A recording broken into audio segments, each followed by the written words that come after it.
Hello, and welcome to Federal Flash. I'm Monica Almond, and I'm joined by Jason Amos.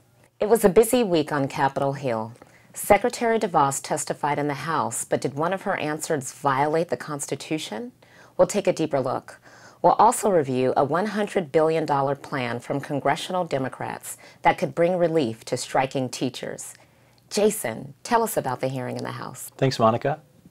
Chairwoman Virginia Foxx and Ranking Member Bobby Scott both delivered opening statements that offered condolences to the latest victims of gun violence at Santa Fe High School.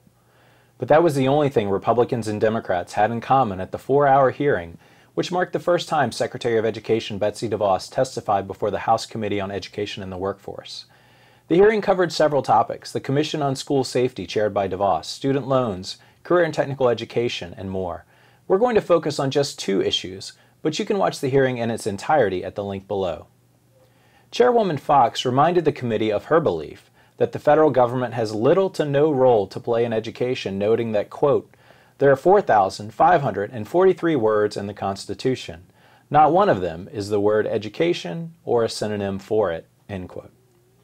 Ranking Member Scott holds a very different view and questions Secretary DeVos on her approval of state plans to implement the Every Student Succeeds Act, or ESSA. Scott was especially concerned about state plans that do not incorporate the performance of historically underserved students as required under the law. Here's a brief clip of their exchange. How do you address an achievement gap if subgroup performance isn't addressed? It is addressed as required by the law. And how is that?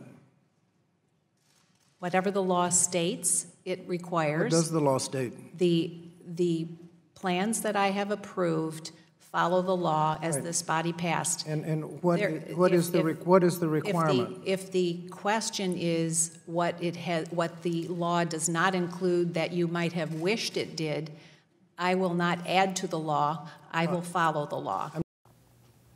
Mr. Scott took to Twitter to clarify that he doesn't just wish the law required the performance to count, the law actually requires it. Thanks, Jason. Another tense moment in the hearing rose when Congressman Adriano Espaillat asked the Secretary if educators were to report students to immigration authorities if the students might be undocumented. Secretary DeVos said, quote, these issues are state and local issues to be addressed and dealt with. She also said, quote, we have laws and we also are compassionate, end quote. To be clear, yes, we have laws, and yes, we are compassionate. We also have a Supreme Court that decided over 3 decades ago that students have a constitutional right under the Equal Protection Clause to attend public school, regardless of their immigration status. It really isn't accurate to say this is a local issue.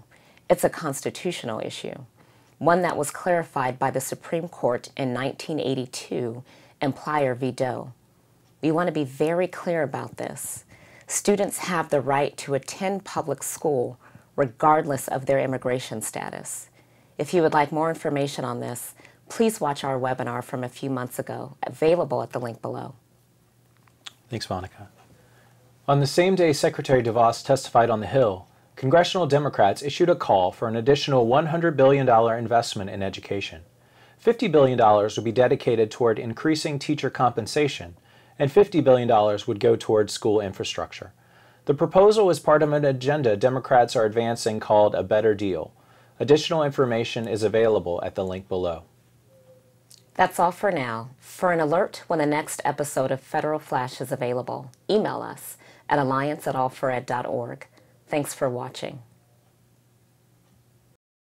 Federal Flash is the Alliance for Excellent Education's video series on important developments in education policy in Washington, D.C. in 5 minutes or less.